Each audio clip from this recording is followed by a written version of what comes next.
Hey, it's Dr. Charles, aka CoachMD, having all kinds of technical issues. Uh, but anyway, I'm here live, Facebook Live on a magical Monday broadcast. Uh, why do I do these things? I'm a medical doctor, as many of you know, and I really position myself and define myself or recognize myself as a holistic physician. What does that mean? What does holistic mean? Well, to some of you, it may mean I'm into alternative medicine or integrative medicine. But for me, the definition of holistic is approaching life, approaching myself, approaching my patients in a holistic way, in mind, body, and spirit. And in order to get true health and wellness, I find that we need to balance all of those aspects. And in my practice, in my personal practice, in my professional practice, I focus on that. And I want all of you to recognize that that's where I'm coming from. And hopefully it's a message that you welcome and you learn from, and you can share with me your ideas and your thoughts. And also share with me where you're from.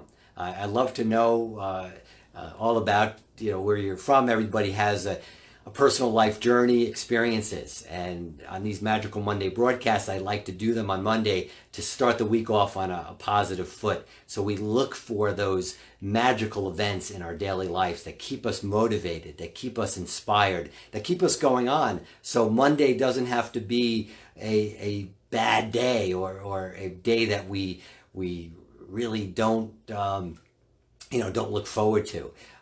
So I'm very happy. I'm just going to look at a couple comments just to make sure that I was getting notified that that I needed to rotate my phone. So I'm hoping I am upright and not sideways while you're viewing this. So anyway, okay. What I'd like to talk to you today about is, what do we do when we're faced with something that we have no control over? And what's a great example of that is our birth order. We have no choice of who our parents are going to be. That is up to something that we have that's much larger than us.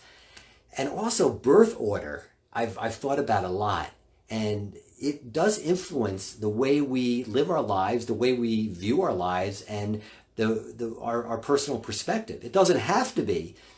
If we become aware and through introspective self-knowledge and self-honesty, we could understand where it's coming from, our viewpoints, our perspective. So let me give you an example of a first child. Are you or anyone you know firstborn?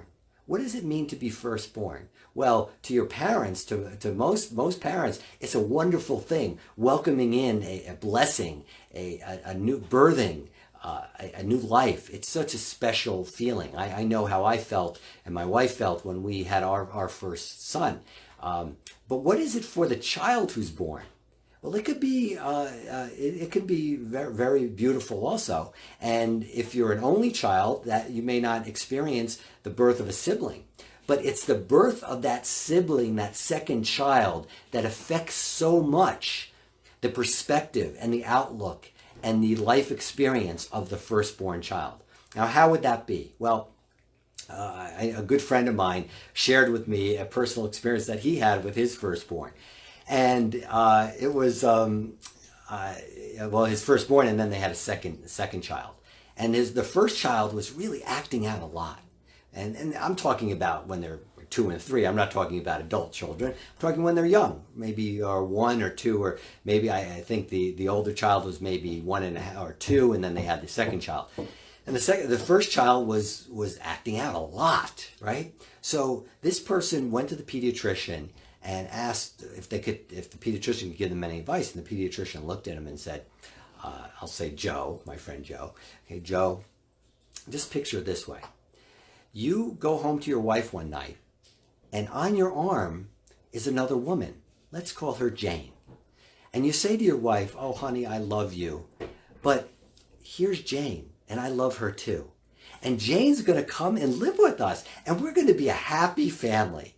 Well, that's kind of what it's like to the firstborn child. When you bring another child into the world, their world is turned upside down because they were the center of your universe. And many times that firstborn child doesn't get over the birth of the second child. throughout your whole life if you don't become aware, because it is a threat to love from your parents. And there's another, I was over some friend's house years ago, and their younger son was just starting to walk with a wide-based gait, just walking. And his older sister came behind him and shoved him down. Yeah, you just shoved him down. I'm thinking to myself, what kind of kid is this? And this was, of course, before I had children. Then I understand the dynamics of children. They don't think about it. They're reacting. Again, they're reacting to the danger, threat, and vulnerability of losing love from their parents. Another example, another friend of mine, I have a lot of friends with children, when their child was, when they had their second child, their first child, they had gotten a doll to, as a present. And one morning they went into their son's room in his crib, and they saw this doll torn to shreds. And they looked, aghast. What happened? And the child pointed at it and said the name of the new baby. So this is not an evil child. This is not some a child that's been taken over by the devil. No, this is a normal experience. And this doesn't have to be just your pecking order where you've been born into but it does influence things that happen in our lives that we have no control over, have such a profound influence on how we live our lives and what happens with us as we get older and our life's journey. But it doesn't have to be that way. If you have self-knowledge, self-honesty, and introspection, all of those things, when you try to grow and develop and get better, it's about recognizing and being honest about the effect that certain instances had in our life. Now, if we break down, as I like to look at things through the perspective of the automatic brain, as I call it, and this brain only has two reactions, fight or flight. And the fight or flight occurs when we take in anything that may make this brain process that we're in danger, threat, or vulnerable. And the loss of love is one of the biggest dangers that we will fight and flee not to lose love. And that is innate. That is in the child. That is why the child behaves that way. And that's why as you grow older, that's why you may behave in certain relationships that way. Because of that danger, threat, of vulnerability of losing love. But guess what? That is a primitive instinct, actually. Now, we all talk about love as being some higher form of communication and connection. Yes, it is. But the loss of love is primitive. The fear of losing love is different from giving love. The fear of losing love is actually security built in. It's our fear of losing security. So when you have the famous experiment, when you have a primate, a gorilla, who the child is taken away, the young baby gorilla is taken away from its mother. And that young gorilla, no matter how much you give that gorilla, no matter how much food and nurturing and safety you give that gorilla is going to wither and get to near death because of its loss of love. It's innate that we will fight for that because the security of our parents, of our mother, especially, that nurturing is so important. And losing that love is a big threat, is innate, that we will fight and flee to hold on to it. But again, it's only security. Our higher self, our divine nature, connects with true love. Now that's a lot different. And that is unconditional. That is not dependent. It's not codependent. It's independent. But, however, we have no control over what certain things happen to us, like where we're born into, if we're a first child, a second child, or a third or fourth, whatever. We have no control over that. But what we do have control over as we get older, not as a child really, but as we get older, we can look back and we could see, how is that affecting my life? How is that maybe holding me back? How is that influencing my relationships now? How is that causing me to fight or flee maybe things that are actually good for me? And it may come down to the fact that all along we felt that we were going to lose that love and security. And we are really, as adults, our brain, the automatic brain, our primitive nature, that animalistic nature, will stop developing around from birth to adolescence, roughly. And it has laid down the framework of what we are going to view as adults, what we're going to view as danger or threat.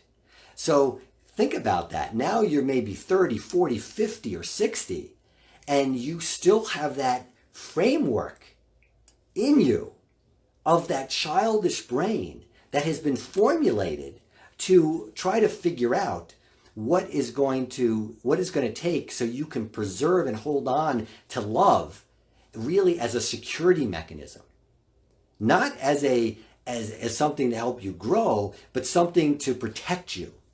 But in all, you have this higher power, this higher nature in you, which is the culmination of your gifts and talents and strengths, your innate abilities. That is your true strength. That is all you need. You really don't need that of somebody else. So when you're going on your week and you are faced with circumstances that are out of your control, understand that first of all, it's part of your journey.